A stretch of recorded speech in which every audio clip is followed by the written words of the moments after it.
I want to start off by giving all praise, honor, and glory to YAHAWAH, YAHAWAH, YAHAWAH, Kadash, Barakatah. Double honors to the apostles and elders, a great millstone, and peace and salutations to the Akim around the four corners of the earth, pushing truth with faith and sincerity.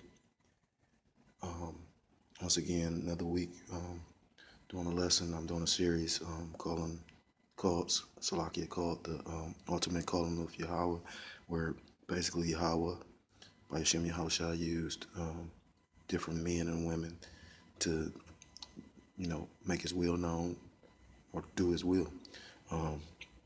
Last week I was speaking on the book of Judges and speaking on Gideon. This week we're still in the book of Judges. We're going to talk about Jephthah, answer and vow. You can read the account of Jephthah in the book of Judges chapter 11. So I'm going to start off Judges chapter 11, verse 4. And it came to pass in the process of time, the children of Ammon made war against Israel. Verse 5. And it was so that when the children of Ammon made war against Israel, the elders of Gilead went to fetch Jephthah out of the land of Tob. Verse 6. And they said unto Jephthah, Come and be our captain, that we may fight with the children of Ammon. Verse 7. And Jephthah said unto the elders of Gilead, Did not ye hate me, and expel me out of my father's house? And why are ye come unto me now, when ye are in distress? Verse 8. And the elders of Gilead said unto Jephthah, Therefore we turn again to thee now, that thou mayest go with us and fight against the children of Ammon, and be our head over all the inhabitants of Gilead. Verse 9. And Jephthah said unto the elders of Gilead, If ye bring me home again to fight against the children of Ammon, and Yahweh deliver them before me, shall I be your head? Verse 10.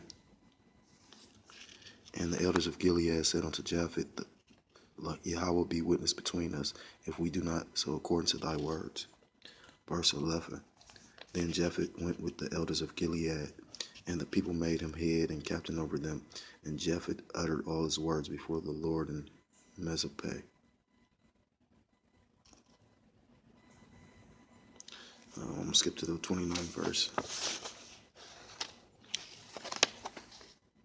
I got a pen. I got to mark that though. Then the spirit of Yahweh, or Salaki, I'm going to read it verbatim. Then the spirit of the Lord came upon Jephthah, and he passed over Gilead and Manasseh, and passed over Mizpeh of Gilead, and from Mizpeh of Gilead he passed over unto the children of Ammon. Verse 30. And Jephthah vowed a vow unto the Lord, or a vow unto Yahweh, and said, If thou shalt without fail deliver the children of Ammon into mine hands. Verse 31. Then it shall be that whatsoever cometh forth of the doors of my house to meet me, when I return in peace from the children of Ammon, shall surely be the Lord's, and I will offer it up for a burnt offering. So, basically, I'm reading out of a publication called the Bible Expositor. I'm pretty sure it's an Esau creation, but it's a good teaching tool. It can help you get familiar with Scripture. It goes off on some things, but like I said, it breaks down a lot of the accounts. It's, like I said, a pretty decent teaching tool. But what I'm saying, like I said, I would consult an elder, or one of the Akim that's been in the truth a lot longer with some of this stuff. But like I said, for somebody that's just getting new into it, it's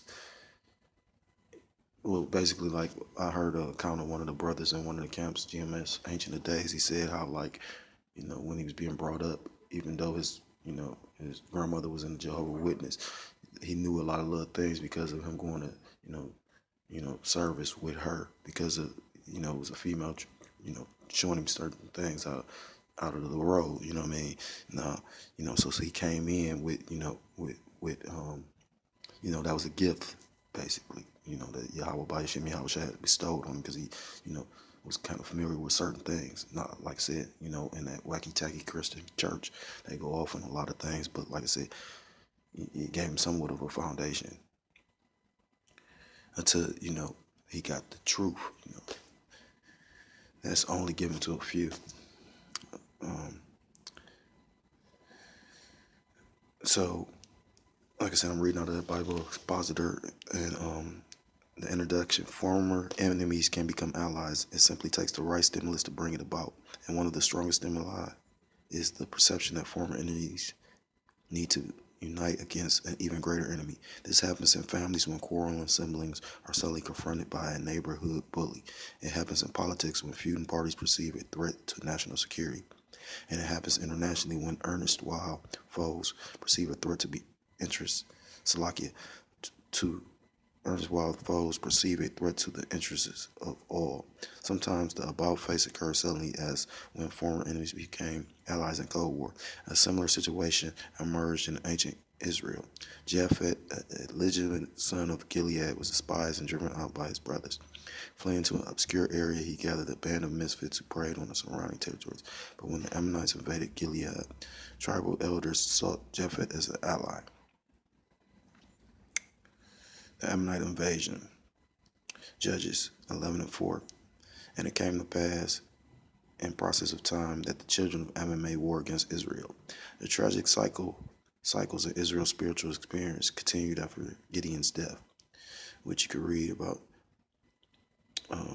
Israel turned again to idolatry, which you could read about in Judges chapter 8, verses 33 and 34. And Yahawah's judgment this time was internal division in the land.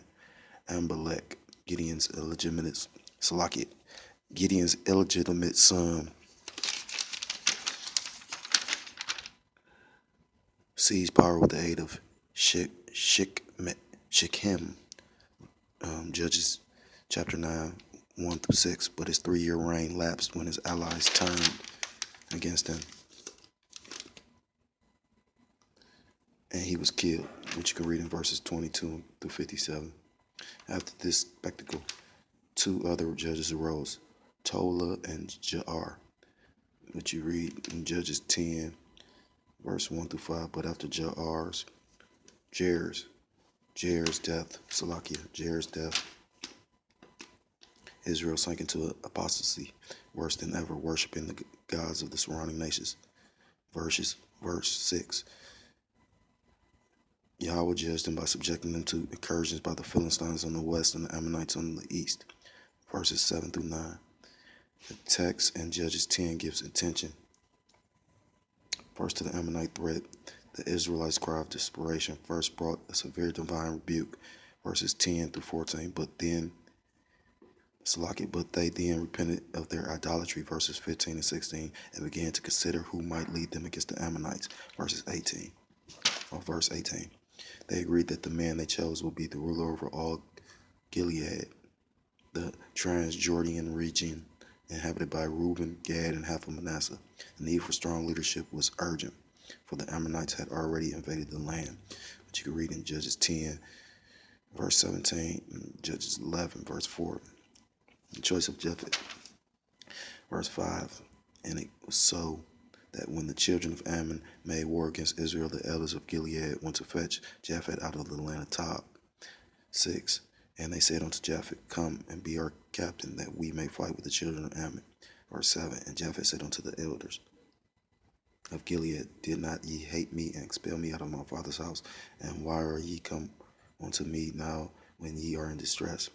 8. And the elders of Gilead said unto Jephthah, Therefore we turn again to thee now, that thou mayest go with us and fight against the children of Ammon, and be our head over all the inhabitants of Gilead.